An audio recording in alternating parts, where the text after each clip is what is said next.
Well, hello you bunch of foodie loving legends, and welcome to another episode of Peru Size on an Knife Edge podcast. Today we have driven up to the extremely luxurious and utterly beautiful Lympstone Manor in Devon to meet a very special guest who has many letters in front of his name, including DL, MBE, and most importantly, CHEF. Michael Caines, absolute pleasure to have you on, mate. Thank you for having me. And I'm great. Really looking forward to hearing your story. And cheers. Yeah. Thank you. Well, we have champagne in front of us. Well, technically English sparkling, yeah. This is the classic cuvee. This is a 2020 cuvee, which is from the vineyard here at Lympstone Manor. I think it's a good way to start because I think really this year we launched it in October, and despite all of the doom and gloom that goes on, and this is a product of forward thinking and planning. We planted the vineyard in 2017, so this is the first the ensemblage, as they say. So this is but predominantly Pinot Noir. It's 57%, and it's been 3 years aging on lease. So cheers, here's to your podcast and all the success. Thank you very much, Michael. Not bad, is it? That's stunning. That is stunning.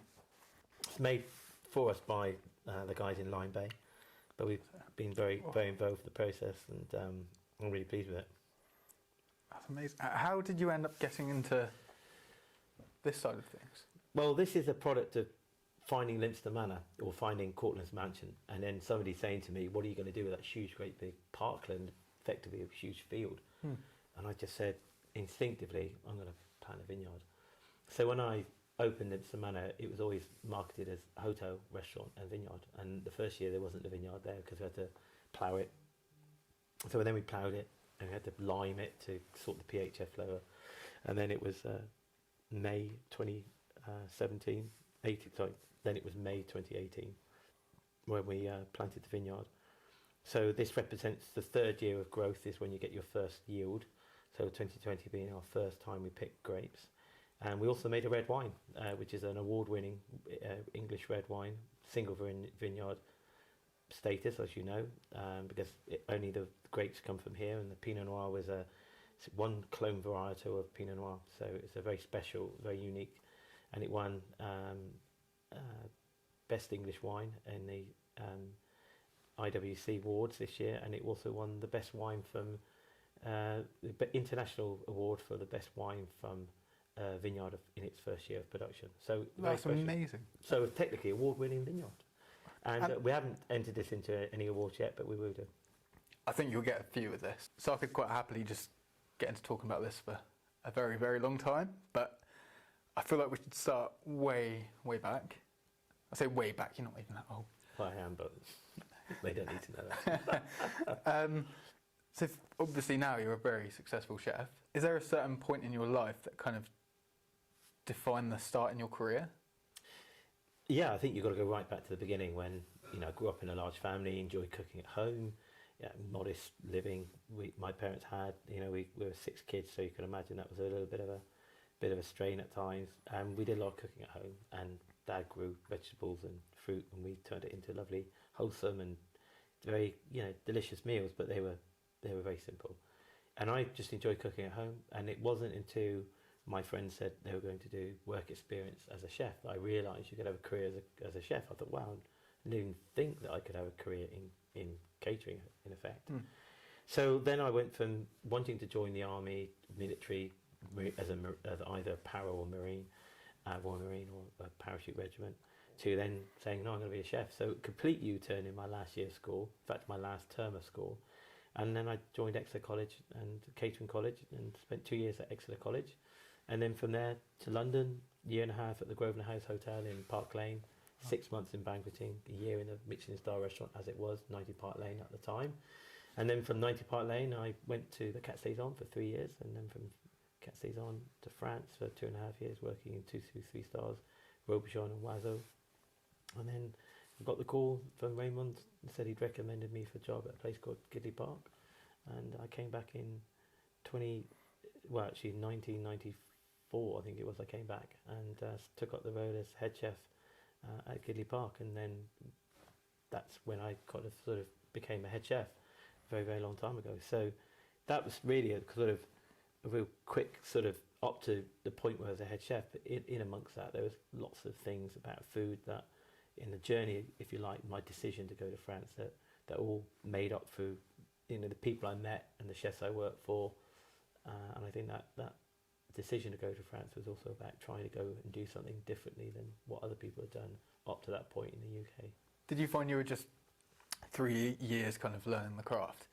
Were you just like really hungry for like knowledge and just wanting to be better and better and better? Yeah, I set out to be I thought I've got to be the best chef I could be, and I thought, well, the most obvious thing to do is go work for the best chefs. So if you're working for the best chefs, you're going to technically become the best chef. So my idea was to set off on that journey and to keep pushing. And I was at 3 years at the Quatre Saisons, and I got up to sort of sous chef, and I could have easily stuck around. And there was a point in my career later on where I was asked to go back as head chef. But I think the thing for me is that I was really hungry to keep learning, and I thought after 3 years at the Quatre Saisons, I felt like a little bit like a big fish in a smaller pond, and I felt that I needed to go and experience 3-star. I needed to go and experience other things, learn other ideas. So I thought keep out your comfort zone. I was never really obsessed about promotion. I wasn't leaving a job for promotion. I was leaving a job for experience. So I went from sous chef down to chef de partie, and I stayed at chef de partie level to learn, because that's where you learn on the section. You learn your craft. You're doing it, and that was good. And I was still very young. I was only 24. Came back to the UK. I was just about 25 when I got my first chef job. So it was all about like being a sponge and learning in those early years, getting that knowledge, working in great cuisines, in great kitchens, obviously predominantly French, but there's a generation of knowledge being handed down and techniques that are being done. And of course, that's in the context that there was no other way of learning other than books, and they are very 1 or 2 dimensional picture and a recipe if you read it. Whereas now you've got YouTube, Instagram, you've got all these other means, the internet, to learn visually or to listen and to watch how things are being done. And there's so much more visibility about world culinary skill and world cuisine than there was back then, when we didn't have the internet, we didn't have social media, we didn't have YouTube.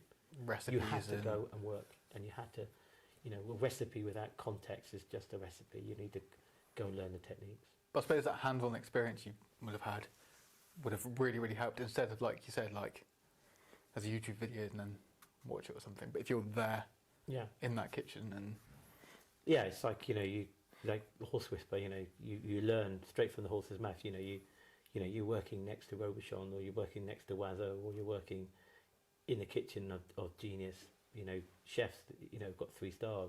They all have something very much in common, and yet they have differentiating points that make their cuisine very different, and it's their personality as individuals in their cooking style that you want to home in on. And it's not about me putting my ideas forward, though I was asked and I did contribute, but it's also about listening and learning and understanding why they did things. There was never a question that said, when somebody said do that, I'd always ask why, because I'd want to know why, not because I was being difficult, because I wanted to learn. That's the thing. So I experienced that in some other kitchens I worked in, where I try and ask, like, why are we doing that, and why are we doing this? And some of the chefs I worked with would be like, it doesn't matter, just do it. But you're never going to learn if no one's willing to. Sometimes that would be because they don't have the knowledge, they don't know themselves. Sometimes it's like, well, I don't actually understand what I'm doing, but I just do it. Some people do it because they're just too busy, can't be asked, or they just want to keep the knowledge to themselves. But the question is right, and the openness is important, because sharing knowledge within a kitchen makes for a better environment. Because if you can understand why you're doing something, you're going to likely to do it better. And that's one of the things about the industry, and that's why I have so much respect for anybody in the industry that's knocking on the door of a star upwards, is because I know how much dedication it takes, and time and effort to achieve it. It's not an easy industry, as we know, to be in. It takes a lot of us, and frankly it takes a lot out of us, and we have to put a lot in, and it gives us very little time around the rest of our lives to enjoy. So fair play to all those people, but it does take a mix of characters. You see it, and some people surprise you, and some people don't surprise you. You think, well, there's a reason why I haven't heard of that chef ever since he left us, because they never had the right attitude. I think definitely attitude has a massive impact in a kitchen, because if everyone's really passionate and focused on what they want to achieve, and you've got one person who's a bit like half-assed, and it kind of brings the team down a bit. But if everyone's got the same mindset of like, let's do this as a team, and well, I think at this level, Michelin 1 star, 2, 3, what you realise is there is a concentration of team that are all there for the same reason, and you very quickly learn if you into that environment if you're going to get on or not. And a lot of people come and go very quickly, and those that stand the test of time, you end up with this sort of effect. They're all there for the right reason, and if you join there because you sort of you're a dreamer, or you think, oh, I want all this Michelin star pedigree, but I don't want to put the effort in, then they come and go within months, and they really that for them that will be the pinnacle. They'll turn around and say, yeah, well, I spent I worked at Lympstone, and it's like, how long do you work there for? Oh yeah, 4 months, 6 months, and they'll be dining out on that for the rest of their career. But for some people, it's just a stepping stone. It's just a stepping stone for them to go on and work for the next best chef, the next place of intrigue, and they'll just use Lympstone as stepping, and so on for likewise for others. It's a breeding ground of talent. I was reading the legacy of Sat Baines the other day, and in the Chef magazine, it was just lovely to see him, acknowledging so many people that have been through his cuisine, both front of house sommeliers and, as well as chefs, and it was, I've not really thought about that, but my list is equally long, but probably longer because I'm a bit older. But the point is, you tend to forget how many over the years people have been through your kitchens and developed, whether or not you can take the credit for their, but you have to acknowledge it. You have to acknowledge the fact that Raymond Blanc and myself, we've all contributed. Gordon Ramsay, Sat Baines, Daniel Clifford, the plethora of chefs now that are right up there have all nurtured and brought in the next generation of chefs who are now out there doing their own thing. Nathan Outlaw with Tom as well, and each chef is inspired by the philosophy and mindset of the chefs that he worked previously, but then inspired by their own vision and ideas of what they want to do. When you look at the Michelin Guide, and 3-star is to make your dishes become classics. What is a classic? It's not to be classical. Or a classic is not. It's not about, oh yeah, it's passé. It's actually very quickly your repertoire, you can have classics. They become your staples, your number ones, your number twos. It doesn't really matter, but they are your classics. But you can still be contemporary and of your time. You can still continue to evolve your cuisine and do new music. But if you abandon all of the past and you adopt a new way of cooking, you're going to lose a lot of audience. So the important thing is that you evolve. It's evolution, not revolution, and that as your cuisine evolves, it may be the same dish fundamentally, but it can always be dressed and served differently. The creative element of what we do in terms of serving the food evolves all the time. Look at the dish how we presented food back in 30 years ago compared to how we present food now. It's very, very different. The style of restaurants are very different. People are less formal. Fine dining has become much more casual. But I guess it hasn't gone like from 1 star and then straight to a different. Is it, like you said, it's kind of grown or adapted over time? I remember when I started off, everyone was talking about nouveau cuisine, about all the portions being so tiny, and everybody leaving restaurants and feeling hungry and being compelled to go to fast food outlet to be fed. Look, there's always going to be these conversations about what is fine dining and haute cuisine, and what is it people are looking to achieve. But it's experience. I always say to people, there's a reason why records are 3.5 minutes long, or that there's a reason why when you're chewing gum, after a few minutes the flavour goes, or at least you think it's gone, the intensity, yet that intensity is still there. And there's a reason why women put on perfume and then half an hour later they put on more because they think the smell's gone, and actually they walk into a room and everybody's like, wow, boy, that's really strong. And the fact is, you get bored. People get bored of eating a pile of food, and after a certain time, you think, oh, this is lovely, and then it just gets boring. But hence the reason why tasting menus have been brought in, because they stimulate your palate and you take you for a journey of food. And tasting menus have been done for a very long time. And in actual fact, if you look at classical cuisine, every time everything was always eaten in courses. Whether it be there was always a way of eating food. And you'd have vegetables would be a course on its own, and then you'd have meat. And so when you look back at the sort of the history of food, history of food has always been there for people to pick up or follow. The difference now is that people take that to extreme. 24 menus, courses. Well, for some people they don't like it because it's like having 24 canapes. For other people, they enjoy it because it's an experience, of a lifetime, or an experience only once in a lifetime experience. But that's okay. Whatever it is, whatever you as a chef choose your experience to be, that's part of what is exciting about cuisine, is the individual's ability to interpret what he or she wants to do. And ultimately, that's what I think we all dream to become, is, somebody that, is in charge of their own destiny and can do their own food. But you've got to be successful at that. So you've got to start off with a clear understanding of how to cook great food, and that comes from your training, as we talked about, and understanding what the outcome is. In other words, what kind of restaurant do you want to run, and actually would that restaurant fit Exmouth, or would it fit middle of Dartmoor or Cornwall? And that's when you realise, when you go from being a chef that cooks to businessman, to an entrepreneur, and to actually somebody that has to marry the creative aspiration with the practicalities of servicing the business. So how have you found that, going from chef to businessman, restaurateur, I think hotelier? Yeah, I think it's been a natural progression, because I worked in restaurants where the chefs were entrepreneurs.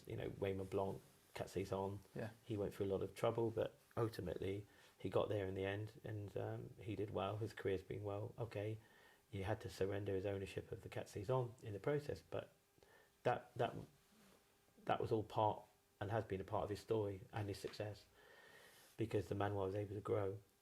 Or working for Wazo, who was the first chef to float on the stock exchange, to working with someone like Robuchon, who was regarded as the most successful chef globally, because he had more Michelin stars than anyone else in the world at one point in time. I think he still maintains a huge amount now, even though he's not with us. I think when you look at these characters, and then you look at the wider perspective of the industry, certainly in France and then in England, with the characters that were and have become, so the Michael Pierre Whites and the Gordon Ramsays and the Tauntclairs and all these amazing places, what you realise is the chef becomes a star. They are, whether it be the Roux brothers or be, they're brands. They become brand. There's no great sailors out there that are made from calm seas. It's rough waters and where you really do. So chefs that have been in business and been doing it a long time, there's been plenty of ups and downs, and whether it be recessions or whatever it might be, BSC back in the day, or 9/11 and or the Black Friday or whatever it is, all these various, or Black Monday it was, wasn't it? Banking crash and all these things. All these things are have profound impacts on our businesses and the economy, and currently now the cost of living off the back of COVID. And it's about our ability to adapt, and chefs are good at that. We're pretty hard working. We're pretty organised. If we need to get on the tools, we will. And also we'll drive our business in terms of our personality. We'll go on TV, and and we understand that we have to be media friendly. And if you're not, that can be to your detriment. Have you had to? Because some chefs I'm aware of, you've probably met some as well, who are quite, say, overly passionate with their language. Have you had to have any media training? No, or are you quite a chilled? You seem quite. I had my moments, and as a young man, I was perhaps more frustrated by the more impatient is probably the best word. Okay. And you also know equally as you get older that, look, for all the shouting in the world, it doesn't really get you where you want to get to any quicker. And also we all know now that kids, especially young kids, they don't respond necessarily well to just being shouted at, and the commodity that is our staff is now precious more than ever. So we've had to adapt. The industry's had to change. We've had to adapt. There are people who are very expressive in their language and very colourful, and still are, and Gordon's one of them. But I think that is, but he's it is no less passionate, successful. isn't it? Yeah. It's like, I mean, there's two things there. Is that passion? But is it to a point when you're saying when you're very when you're very like, fuck's sake, if you're very passionate about it, that's one thing. If you're abusive and you're attacked, yeah, that's slightly different. But the same can be true about confidence and arrogance. And again, I'm sure many people have said this, and I know Gordon Ramsay, who could be, a bad example for some about the way he chooses his colourful language, but entertaining in other ways.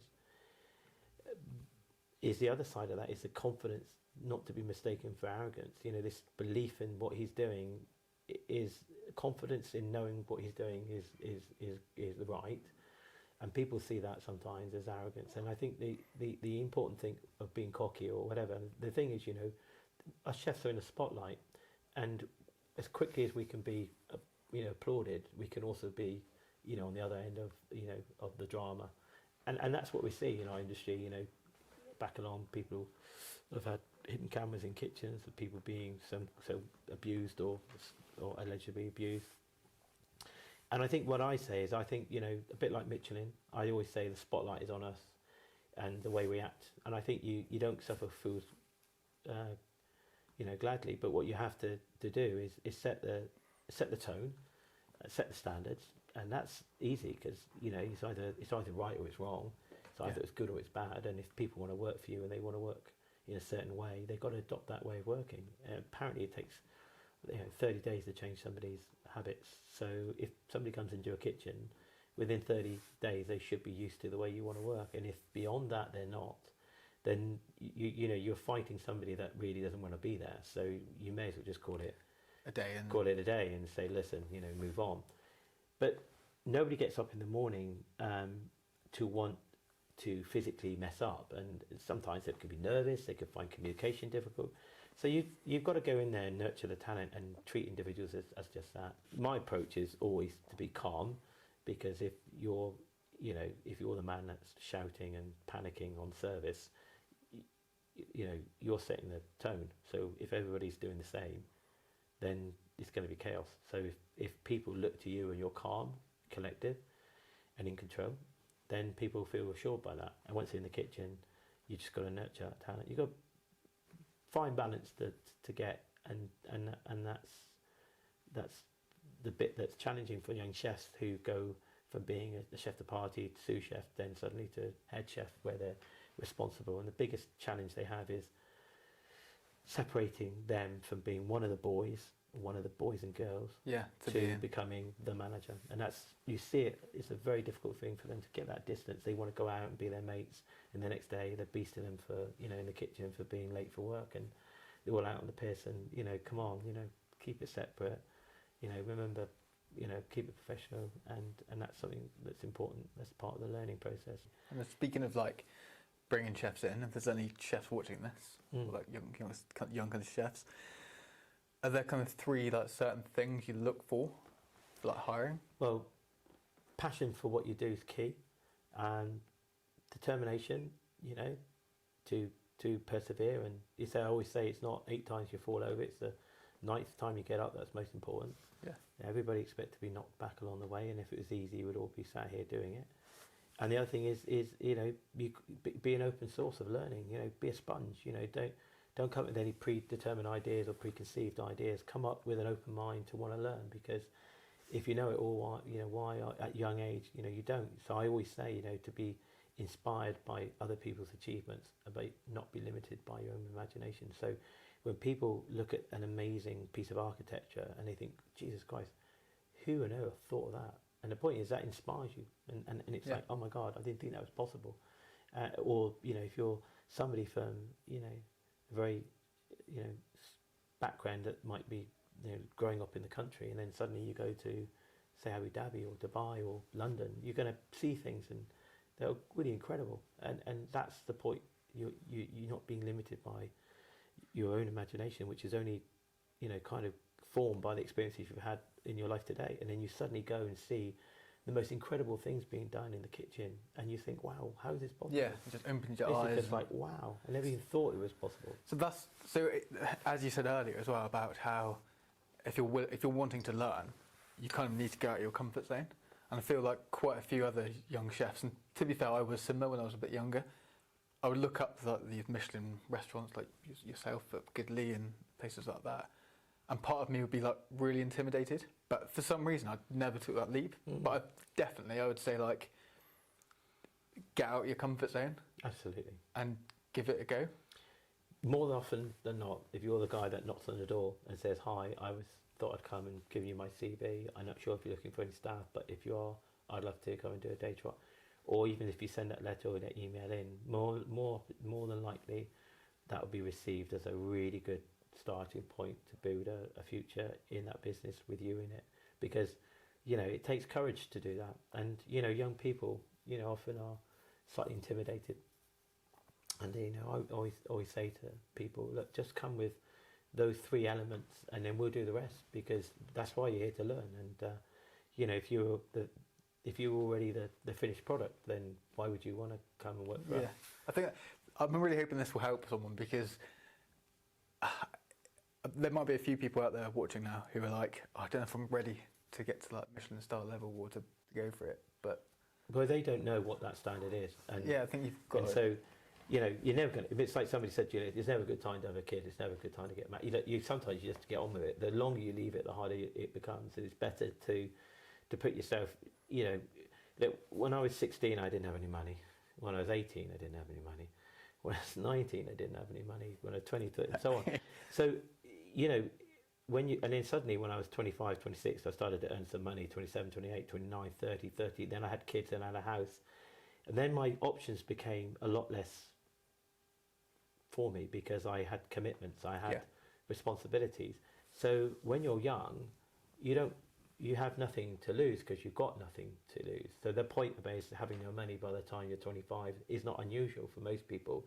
It's a hand-to-foot existence. But what you do have is the opportunity to be a sponge and learn, and that will trade back later with a huge amount of equity and give you a massive return, because that knowledge you get in those first few years of your life, of then career, I call them the university years, the 18s, the 19s, the 20, 25, all the way up to 25.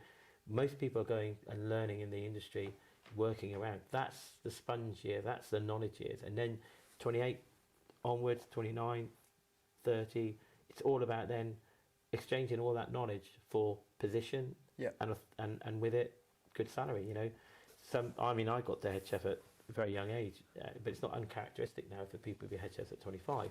But if you get there really early, you stop learning. So you've got to keep trying to reach out and learn. And I guess you're at the top then, aren't you? So there's nowhere to learn from. I say life is like a pyramid. If you go through the middle, it's a long way up to the top. But when you get there, you're overlooking everybody. If you go slightly to the left, you get there to the top, but you'll always be looking up, but you'll be looking down. So at what point in the pyramid are you going to, get off to go left, or do you start on left? Some people start left, go into the middle, carry on, and go off to the right. But I always describe life like a pyramid. The hardest way to the top is down through the middle, and if that's 3-star Michelin at the top with all the other things that go with it, great. The world's your oyster then, because you'll be looking down all this opportunity. But if you start off to the left, you get to the top real quickly, so you're going to have to take a step to the right or to the left, depending on where you started, to get on and then you're looking up thinking, God, I thought I was a head chef in a pub, but now I've come into a Michelin star restaurant and I've got a long way to go. But it doesn't matter. The point is, that knowledge and that learning, you'll be able to trade that in later. It's just little steps, isn't it? It is. To get to where you want exactly. to. And even, look, you don't have to do it by, there are a lot of people obsessed by doing it by a certain age. It's like, when you're a kid, you have a kid and you see a kid and he's like, he's 1 year old and he's not walking. Yeah, but he's gonna be walking by the time he's 18, unless he's got something wrong. Does it matter that you're the first kid walking? It doesn't really matter. So don't be obsessed by timelines, because people will develop at certain times in their career. Some people have as a natural talent at 20. People by the time they're 25 have caught them up, and by the time they're 30, that guy at 20 might have left the industry. So this is this whole point about having this, having the ability to just sustain a level of commitment and learning, throughout your career. And it's almost like an endurance. It's like a marathon. It's not a sprint.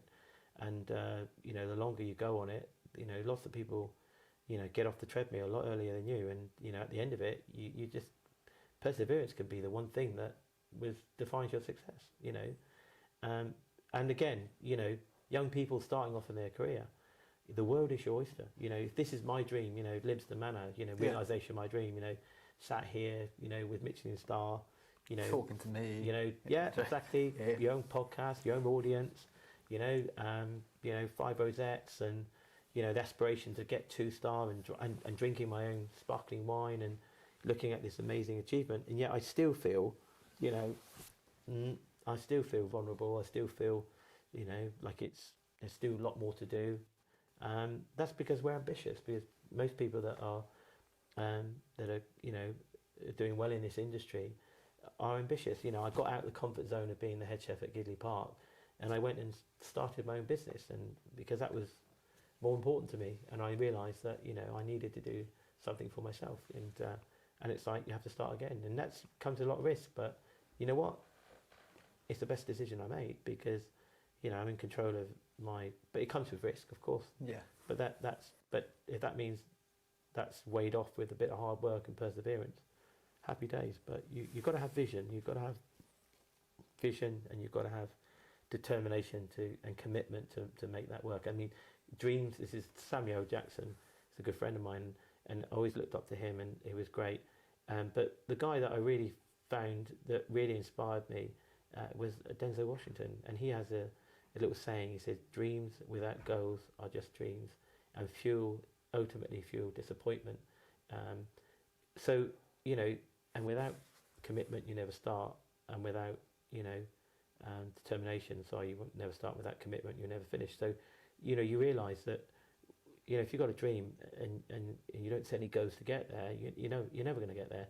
And then if you haven't got the commitment to start, and the determination and perseverance, you're never going to get there. And the thing about when people say to me, "Oh, you're lucky," you look what you've done, and it's nothing lucky. And I think people know the old phrase of the golf player, that the more you practice, the luckier you get. Ultimately, everybody gets a bit of luck, a bit of fortune, but you make that, and also your reputation makes you more appealing in terms of if you're looking for backing, they see your pedigree and they think, well, this is I'm going to back that horse because look, this guy's got a great pedigree, or this girl's got an amazing credentials, and cooked for like Claire Smith cooked for Gordon Ramsay at 3-star for all those years. Of course she's going to get 3-star because she knows exactly.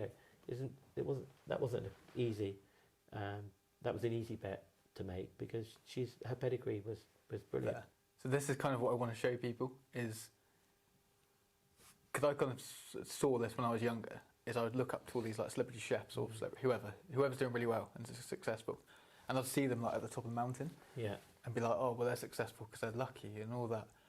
But then what I've definitely learned now as I've matured is exactly what you're saying, is like the amount of work you put into it, and perseverance, and keeping the passion, and staying optimistic, and like the journey to get there. It sounds so cliche, but it's like almost the most important thing. Yeah, it is. And what we're building is great memories. I mean, like when I'm gone, it's just the legacy of what I've created is, hopefully, people will say nice things about me. But, we're a long time dead, and we live a relatively short life. And so how impactful can we be? And for those people that, have gone on through life trying to find a purpose, or trying to find a reason to, that's why I use the expression, no reason, just passion.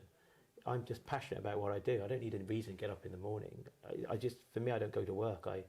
It doesn't feel like work. I work really hard, and I do need to get a little bit better work-life balance, but it doesn't feel like work. It's like saying, well, I get paid to go play football, or go play rugby. If you enjoy what you do, you don't have to work a day in your life. And that's the beauty of being a chef. You've got all these things, we're storytellers, we're mathematicians, artists, we're lots of things, and that's a lot, but then that's true of any great performer, any great, we it's sort of, you get an element of responsibility that comes on your shoulders, and the need to define yourself. We call it USP, or point of difference. You know, why are you going to go to this restaurant as opposed to that restaurant? It's not just because it's expensive. You know, it is expensive, but you've got to be appealing. You know, you need to be sustainable and obtainable. You need to build a team, not just a dream. You know, you need to do all these other things they all can be sound bites, but actually it's all very, very true, because ultimately, you know, your future depends on it. And as a chef, you mean the last thing, the most obvious thing to do is the cooking, because that's what we're good at. That's the thing that should come easy to us. But you know, you have to play to the audience, and you've got to know your audience. And cooking in Cornwall, you know, is a very different challenge to cooking in London, or cooking in Devon, or cooking by the sea, or in the middle of Dartmoor.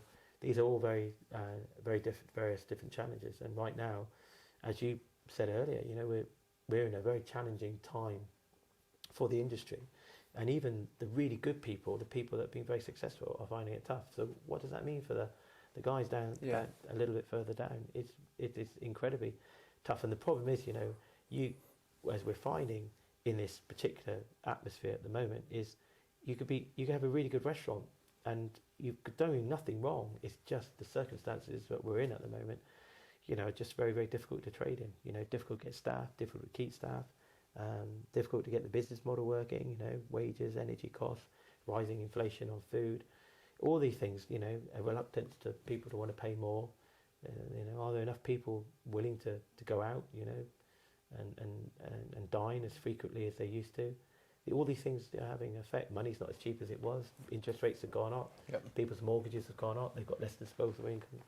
And Brexit's happened, which is, you know, this has massively affected our industry. Even now, people that voted for it can see the damage it's doing. And also, post-COVID landscape, very, very different to pre-COVID landscape. And cost of living crisis and inflation is affecting everybody. So it's tough at the moment for the industry, and you know, and it was tough before, but it was an obsession of not having any staff, and you know, and the need to be more sustainable. It kind of felt like you hit that with the one thing of kind of staff shortages, things like that, and then we had like kind of was it Brexit and COVID, and it was just constantly just bam, bam, bam. Yeah, all these like negative blows. And they're real. I mean, it's, you know, sometimes we like to moan and, you know, oh, you know, we haven't got any staff, and you think, yeah, but then you realise that you're not keeping your staff because you're not treating them well. But it was tricky. But post Brexit, yeah, it's become even more difficult. Perhaps we were oversubscribed. There was too many coffee shops and too many small restaurants popping up, and too many unsustainable concepts just kept. So it was almost like saturated. Yeah, I think there was an element of saturated market, and also this unwillingness to really value food.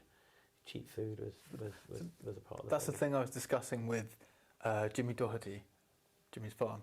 We're having a conversation a couple of days ago, and we're talking about the kind of cost of ingredients of food, and he was saying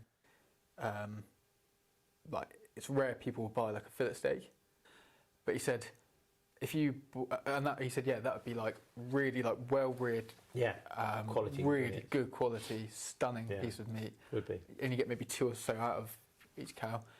And he said, and that's, I think he said 60, I might be wrong, can't remember.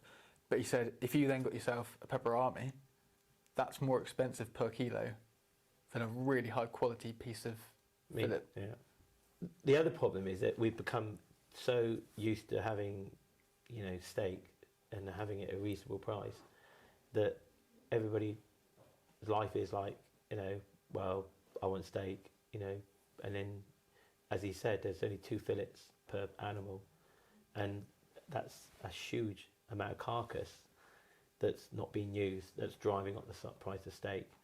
And, you know, we need to get back to cooking, you know, with all the carcass, getting better carcass balance, you know, using your skill as a chef to be able to do it. And it's very, very difficult when you haven't got much time to, you know, to slow cook, braise. Yeah.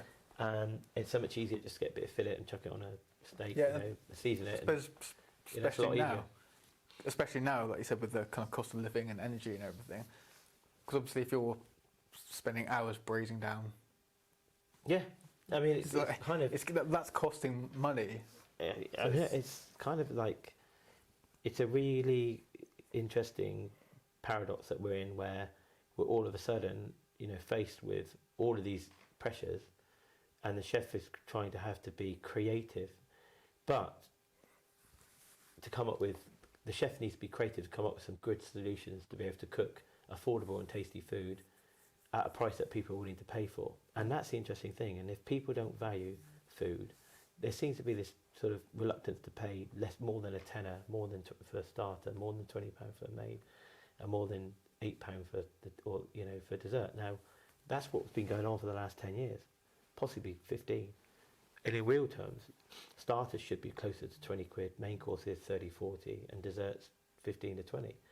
That's really where we should be. Yeah. And, and we've had very, very lucky, we've had a very, cheap money, cheap food for a very long time. And I think now people need to value what we've got. And so, if you want to have a decent quality piece of meat, then you need to be prepared to pay for it. We've just got to get through, January, February, and then hopefully we'll be back in a cycle of a good Easter, and if the weather's kinder next year, better be good, because this year's summer came and went too quickly. It wasn't that good, was it? And you can imagine everybody out there that's looking for that seasonal boost of good weather. When it doesn't happen, it's on top of all the other things that are going on. It makes it very, very massive. I noticed that hugely. So like my workshop is literally like right next door to a big campsite, which is normally like every season is absolutely packed.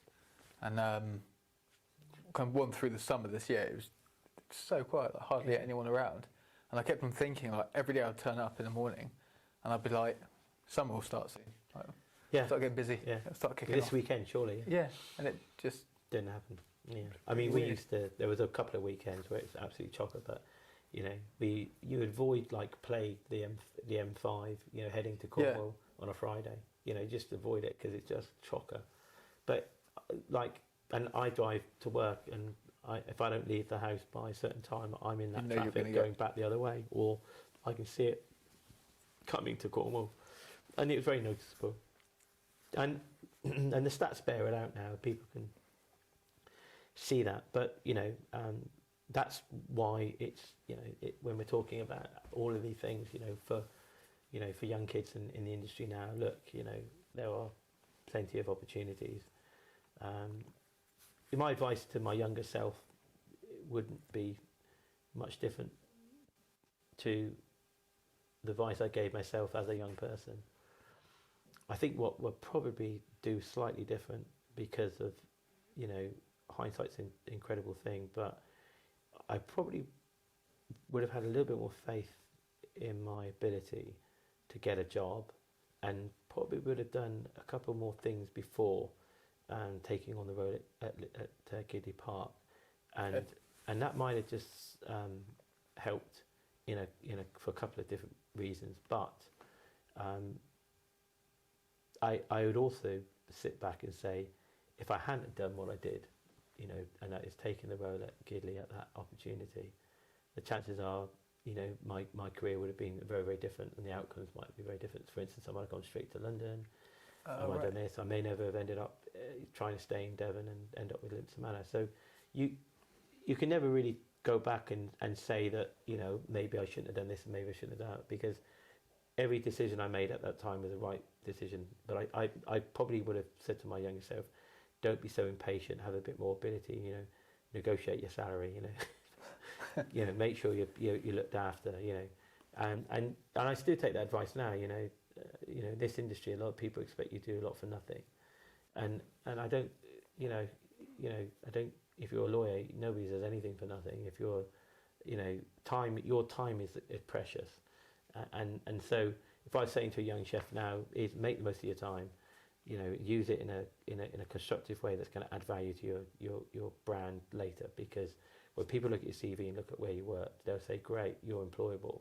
You've got the experience." And give yourself a little bit of depth of experience as well, and put yourself out your comfort zone and develop, technique, of course, how to cook, but also understand how the other part of the business is work, the front of house and the wine, and also recognise too that I mean, I worked in a very, very successful brasserie in Montpellier, in Paris, as it was a region of France, region of Paris that's named after the town Montpellier, and it was just incredible. We didn't know what we were cooking until the stuff turned up from the market every morning, and then we'd just do like 200 lunches from scratch every day. We have to come up with the menu like in the morning, prep it all in. Yeah, what's come through the door? Well, you've got crab, you've got dorade, you've got whatever, and we used to just do it. And I learned that actually you're more creative when you're under pressure to instinctively put something together. When sometimes you have too long to deliberate, you kind of come up with something, and so it's over considered. I quite like the fact that, you know, when I walk in the fridge and you've got 10 ingredients and you have to be creative, you know, I love that, because your instinct is sometimes the right thing. And then, you know, I cook a dish off for instinct and I go back and cook it off 4 times. The best one will be the first one, just needs a little tweak. Yeah. Your instinct is right. If you've got the right training and you've got the right mindset for food, your instinct will always be the right thing. And I think that's kind of something, because I found I had many life lessons from chefing, and I think one of them is you kind of deal with what's given to you. Yeah. If you know what I mean? So like when you're given, you have random ingredients and you have to put a special together or a new dish together. You just kind of see what you've got, and then your mind's in that mindset of it's good. solving problems. And I mean that's one of the traits of being a chef, is you're very good at working under pressure and come up with solutions. Now, obviously, if you had the choice about the ingredients and could think about the dish, you'd get a better dish from it. But the composition of the dish can be instinctively right, and I think that's special. I mean, that's a bit, when you've got the training, you've got the understanding, you think, well, that'll go well with that because there's a bit of contrast, and if I could do that, I'd use that, I'll braise it, and then you know, that's what I love about food, is there's no right and wrong. It's either good or bad, and then it's down to the individual chefs to then refine that and turn it into something incredible. But you know, I mean, we see now with the amount of chefs there are, you know, it's not rocket science. You know, we're not asking, chefs aren't being asked to take people to the moon. It's not, you know, it's at the same time, to be really good at what we do, above all takes discipline and consistency. That's the 2 different things that are ready. You know, you can be a good cook. If you're indisciplined and not consistent, you're not going to get there. You know, it's about the ability to do the simple things right, consistently over time, every day. And it starts off with, you know, how you look, you know, your self-presentation. You know, it says a lot about somebody when they walk in the kitchen, if they take the time to, you know, put on a clean apron and iron their shirt. You already see it's a mindset. And then it's a savoir-faire. It's a knowledge of how to do something. You know what you're doing, you're good at what you're doing, then that will translate. But if you come in the kitchen, your lack of discipline, you look like a bag of shite. I mean, some people used to turn up late and because they're good at what they do. You know, what to be able to just because you're organised. You know, I worked out at Robichon. I used to come in every morning, really early, just like everyone else, and I used to wait an hour for my delivery, and I'd be an hour doing nothing. As soon as my delivery came, I'd get on with it. And one day, my delivery was 2 hours late. Yeah, and I didn't have anything, and it was like I normally come in at 7 o'clock and I'd get on with it. Delivery would be in by 8, so 7 o'clock to 8 in. Get on with the mise en place, be ready by 12. Yeah. This day the delivery didn't turn up to 9:30, and 9:30. So I had to do everything else. I had to change the way I worked, and when the delivery came in, I got on with everything that I had to do. And then I realised that I didn't need to come in at 7 o'clock. So I used to be the last one. I used to come in the kitchen and say to my head chef, and yet every lunch I'd be ready. And it taught me a lesson. It taught me a lesson to not take the status quo as, you know, as the way we do it. Yeah. It's actually, you know, can you make this better? Can it work better? If I change the way I work. Now that day, I was forced to change the way I worked because I had no choice. But I still made it in time. A bit too uncomfortable. But I learned that I didn't need to be in, I didn't have to follow, I didn't have to be a sheep. And they couldn't work it out. They couldn't work it out. They say, can't work it out. This guy, he turns up, you know, half an hour later than everyone else. But he's still managing to. And he gets it. What's he doing? And he's using my head, you know, not doing what everyone else is doing because I want to be respected for being the first one in the morning to be through the door, and realised that actually I could do my work within this time. So why don't you be here? Well, I'd have an extra half hour in bed, thanks very much. Just don't do the same, because the same is going to get you the same results. So I always say, to enact change, you've got to do something differently. When people come here and they see what we've created, it should all align. Wow, this guy's incredible. He's got amazing vision, amazing passion. But of course he has. You can see it. Look at the details. Look at the food. Look at everything. Obviously, I haven't eaten here or anything, but when I walked in, straight away I was like, oh my God, this is stunning. And it fits in so much with what I've heard of you. And like you said, like attention to detail and quality. And it's an alignment. It's and what you realise is that this is why I think the chef is so privileged. And, any young person out there, any person in the middle of their career or at a point where they feel slightly lost, the point is, don't give up on your dreams, and also do it and do it well. Even if it's just a small cafe, serve the best coffee, serve the best panini, serve the best salad, buy the freshest, the most local, the best eggs, the best chickens, because people will see the difference, will buy into your passion. And that attention to detail, irrespective of what level you're at, will define you. So, there's value to be had. I'm going to spend $250,000 on a car. I'm still looking for value for money, hypothetically. Okay. Yeah. You're still looking for. So then you look at brand. You think, do I want to buy a Ferrari? Well, if you can get one. Do I buy a Porsche?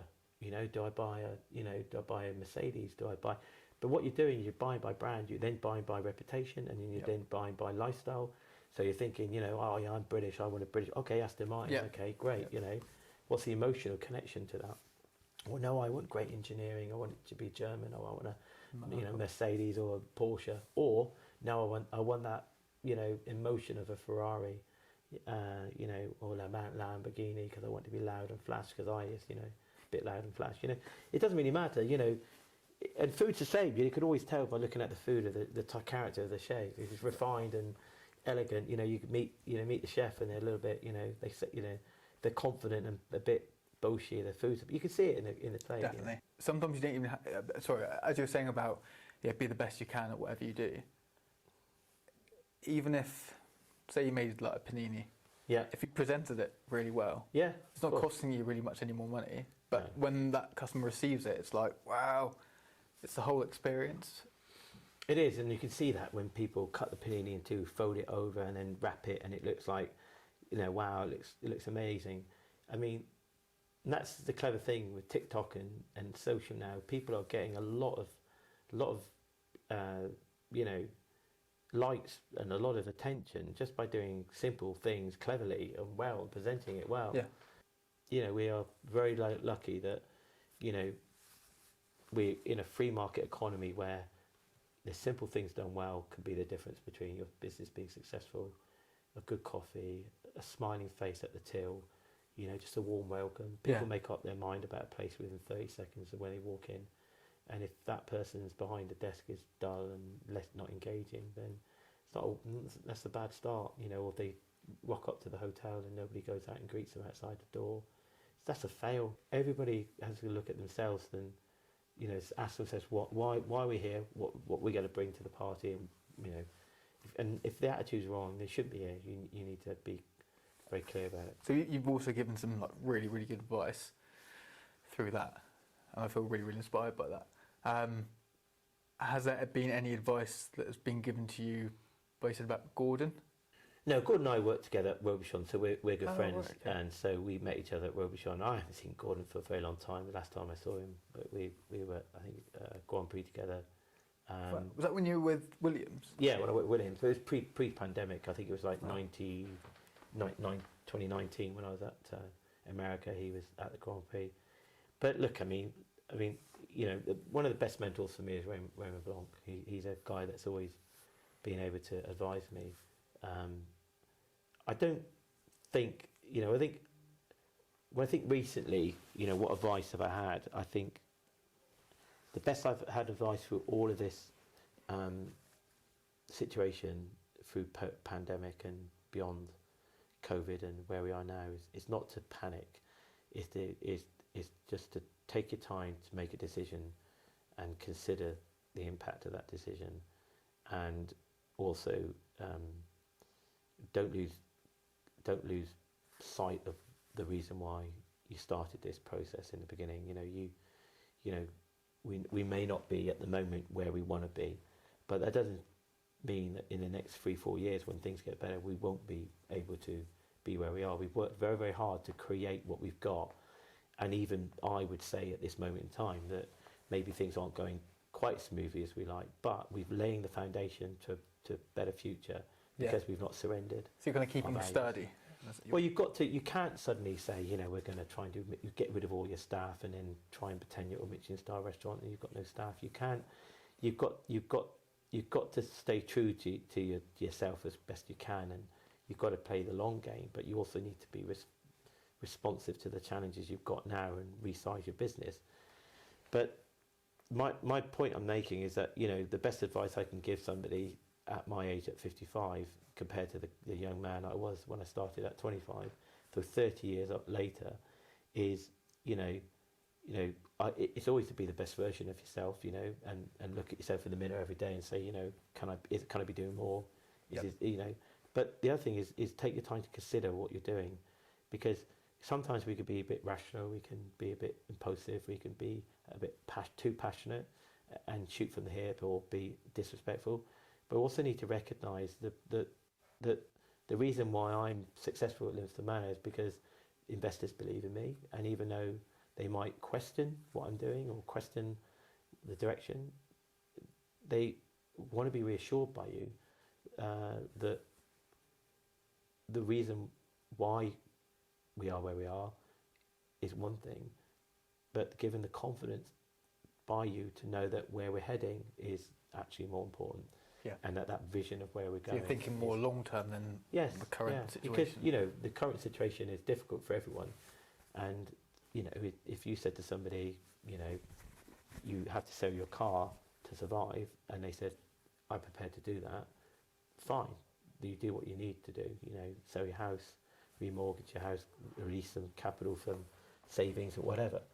You only do that if you believe in the future you can be successful. Otherwise, you wouldn't. You would say, well, I'm not going to.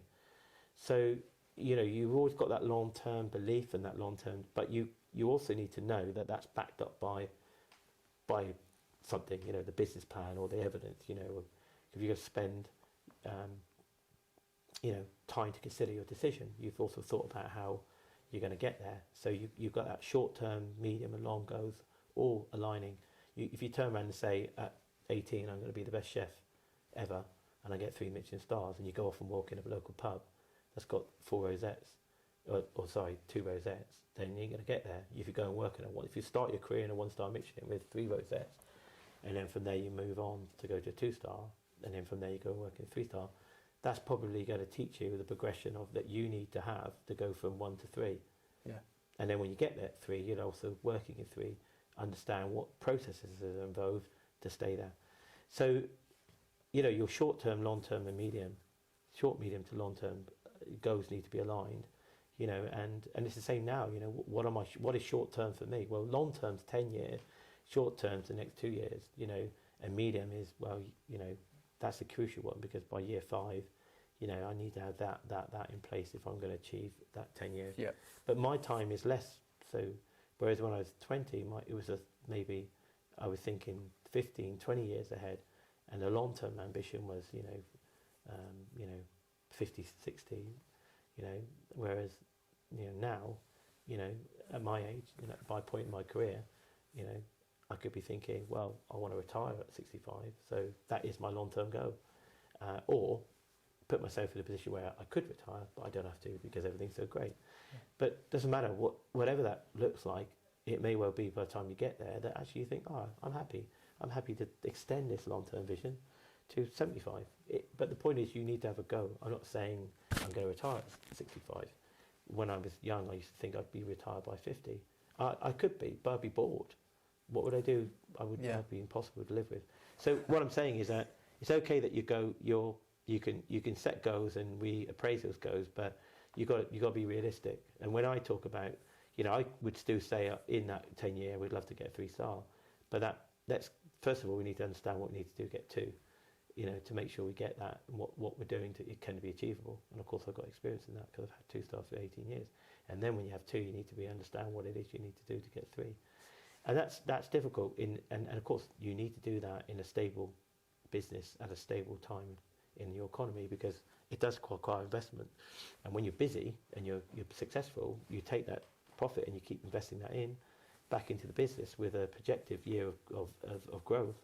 Whereas at the moment, that's difficult for businesses to make that investment if they're not sure about what's going to happen next year. So we need to sort of bounce back as an industry, and get back on our feet so that people can think about the long term, viability of their businesses. That's the sort of things that govern my life and have kept me sane. But we're still working on a better version of myself. That's really inspiring. To hear you. That's incredible. And then now let's kind of get to Lympstone Manor, because it's beautiful. I'm just looking at the view now as well. How did you end up? Again, we'll be quick because I know you're strapped for time. But how did you come to taking this over? So this was Lympstone Manor was a place called Cornwall Mansion, and we have to go back to 19 years at Gidley Park, and I think I described Gidley Park as a love affair. And when I asked it to marry me, it said no, because it was a family business. So I thought, well, listen, I can't give all my life to this place and not have anything in it. Yeah. So I decided that I had a shareholder in a business in Exeter, the Royal Clarence. So I decided that I'll give my notice, which was 2 years, and I just said I was going to leave, I was going to sell my shares, and I knew I was going to use that to set up a business. And then I started looking in that 2-year notice period for a place to buy. And I found a couple of places that weren't quite good enough, and then I found a place called Cornwall Mansion, which is Lympstone Manor. And I put an offer in, and on the day it went on the market, and it was accepted. And then I put my deposit down, which is my own money, from the money I got from my shareholding of selling my shares in my hotel at the time, the Royal Clarence. And then I had to go find investors and come up with a plan to turn it into a hotel, get planning. And I did that at risk. And then I got the planning and completed because we exchanged, and then a year later we bought the property. And so I bought the property with some investors and bank debt, and then turned it into the country house hotel that is Lympstone Manor. It was called Cornwall Mansion. The reason I call it Lympstone Manor is because Cornwall's, if you Google it, you can find anywhere, but there's only one Lympstone in the world, and there wasn't Lympstone Manor, so I gave it a unique name from day one. Oh, right. So, it's a realisation of a dream, I decided that I'd leave Gidley Park. So, 18 years at 2-star, I gave up a lot, but knew that it was the right time. Still ambitious. Oh, God, yeah. And if you get 2, you've got to go for 3. But there's some areas of improvement that we need to work on. I can see that we're going to be working on next year a number of areas, really. It's exciting, but new restaurant concept planned for a new restaurant, actually physically planned. A wellbeing centre. But you can do what you want from a very strong base. You can spend money on the restaurant concept, employ more staff, loads of things you can do, but you have to have a good base, to work off of. People come to Lympstone from all around the UK. It's not and worldwide, but most of our trade is 90% of what we do is a UK trade, so it's about getting that word out. And hopefully from this. Well, I'm sure. Bring yeah. And then I love cars. Love cars. So I've noticed you were doing, I can't remember what you called it. Celebration of Speed. That's it. But is that here? Yeah. Yeah. Celebration of Speed is all things fast, so cars, bikes, motor power boats, and we had a Celebration of Speed here. It happens in 10th of June, I think next year, 10th of June. It always happens after the British Grand Prix and just the Wednesday before Goodwood, and that's our thing. And we have a concert, lots of cars, apart from me. So obviously a bit passionate about motorsport, a bit passionate about... You are as well? Yeah, I am. Obviously I worked with Williams for 10 years, and I enjoy, I'm passionate about cars, motorsport. I don't really know a chef that isn't, but I mean, if you go successful in life, especially for men, we tend to obsess on cars, don't we? Yeah. So, I've got people might be like completely cringed out, but on my bedroom wall, I've got like a kind of like a goals board. Yeah. And one of them on there is was a trip to Italy, which we've done, so that's one knocked off. And the other one was a Alfa Romeo Giulia, which is like getting there. Good. And then the one above that is the Alfa Romeo 4C. Great. Why Alfa Romeo? I don't know, because I've had two Alfa Romeos, Okay. and both of them broke within about 6 months. Okay. All the more And reason yet I not want to. another one. But They're quite an emotional car. So it's like Alfa Romeo, and then when you conquered that, you probably want a Ferrari. yeah. There you go. You should put Ferrari up there then, and then be a bit more ambitious. That's your long-term goal.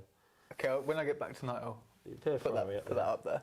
So how long has the Celebration of Speed been going for? Well, it started in, the first time we did anything was with Williams, and we got Damon Hill down, did a charity event, right. that was 2018. And in 2019 we did a little mini Celebration of Speed, which was really good. We had about 600 people. And then I thought, look, I see an opportunity to build something here. And then COVID came. And so in 2020 and 2021, we didn't do anything. And 2022 was difficult because we were going to try and do something, but we didn't know whether or not events could go ahead, and it was very, very problematic. So we decided we'd abandon the concept for 2022 in favour of building for 2023 a great event. And we opened up to 1,500 tickets and a VIP area, which is a pool house, and it worked really well. And then now we're getting a bit of traction with some really good sponsors. So next year it'll never be more than 3,000. So the ticket target number next year is 2,500, and then eventually no more than 3,000, because that's all we can really facilitate within the house. And then do a charity, like a VIP ticket, which allows you to come to the charity dinner and auction the night before.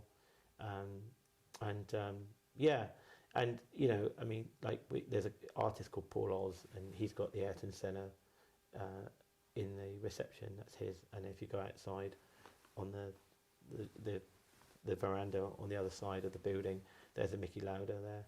And the thing is, you know, people like that wouldn't necessarily come to know about us but for this event. And there's other people who are involved with motor racing and motorsport who also, you know, we've been able to reach out to. And the thing about this location is actually, an event like that is actually really about people getting out in their cars and coming to a place like Lympstone. And obviously we fill our bedrooms, but it's about getting local people engaged. But it's good fun. You go online, have a look at the video, it's good fun. I'll probably see you next year. Okay, good. I'll be coming up for that. Do you have space for a racetrack? There's a couple of ideas. I won't give it away, but there's a couple of ideas of what might be able to do in a safe and sign your life, health and safety appropriate way without, you know, people going too mad. So you've done a lot throughout your whole career. A lot. Is there one defining moment that you would say is your proudest? Yeah, I have to be opening Lympstone Manor. You know, I mean, as a career thing, it's the most thing. I mean, you know, MBE, you know, and all titles and Chef of the Year and 2 Michelin stars aside, you know, the most meaningful thing I've done is create Lympstone Manor. That is the biggest. Is that because it's like your dream? Well, that's because this is where we're sat. This is the reason why I'm here. My only reason to carry on in what I do is to continue to make this a better place. And this is where, you know, I mean, look at, you know, if I had to walk away from this, look, two things really. This is a very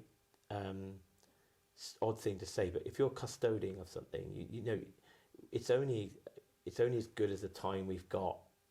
So in the time you've got, make the most of it and make it the most of you. So for instance, like I'm enjoying my time and I'm making Lympstone into an amazing place. But if I had to leave it behind and move on, that wouldn't worry me because I know the time I had, I made the most of. So when people say to me, have you been back to Gidley Park since I've left? The answer is never been back. And I never will. And it's not because I don't have a problem with it. It's because I've spent so many years, 21 years there. What am I going back for? You know, memories, looking, you know, I'll go back at one point, but the point I go back would be when I'm a bit older. And, you know, people say, oh, you were here a long time ago. And nobody there that's currently there, you know, ever worked when I worked there. Because otherwise, it's kind of like it's a bad smell that keeps hanging. I just, you know... You kind of, in a sense, want to keep moving forward? I'm always about the future, and if that means moving on, and for whatever reason, then you have to look at it philosophically and say, I did the best I could with the time I had, but now it's time to move on. Then so be it. So I'm in the moment. So this is the best thing I've ever done, because this is where everything else had led me to. If I'm going back saying, oh, the best years were, then what's missing here now is the sum of the parts. When you meet somebody and they say, oh, the best time of my life is when I was back so-and-so, we worked this, and they're still trying to recreate, they're still looking to recreate all that. So in a way, they're slightly stuck in there. Yeah, they never, that was their pinnacle. They never, oh, I used to work for so-and-so, it's amazing. Yeah, well, now you work for yourself, and it's not. So this is the best. This is it. It doesn't get any better than this. I'm living the dream.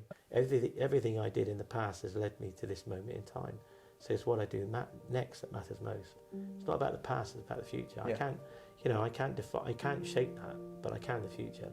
I'm more excited about the years in front of me than the ones that passed me. I never look back, I always look forward. Doesn't mean to say I don't have great memories, but the past doesn't get me up. The future does. It's about what's going to happen today. How am I going to get, closer to fulfilling my ambition? And so I'm really excited. This is it. This is. If you want to say, if you want to understand my career and put it in a single point in time, it's Lympstone Manor. Everything else has led me, to this point in time. Everything, time in France, working for Oiseau, working for Raymond Blanc, working for those great chefs. There wouldn't be a Manuel Katz. There wouldn't be a Lympstone Manor if I hadn't been the 19-year-old kid that walked into the Manuel and fell in love with it. I thought, wow, I want to work here. So yeah.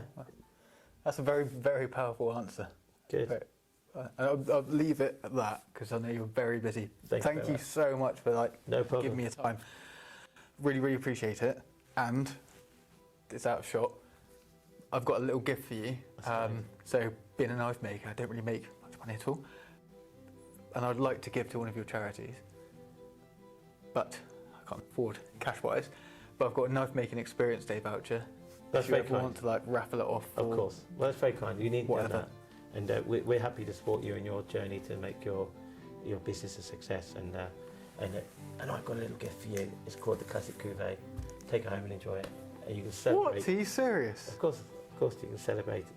Choose to celebrate it. That's so kind of you. No worries. Hope you enjoy it. And again, I very much see that if someone helps me out, I'll do whatever I can to do something in return. So if there's any other way I can help you guys out, in any way, just give me a shout, a message. No worries. Well, the celebration speed. If you're coming next year, it'd be a great little chance for you to maybe do some interviews.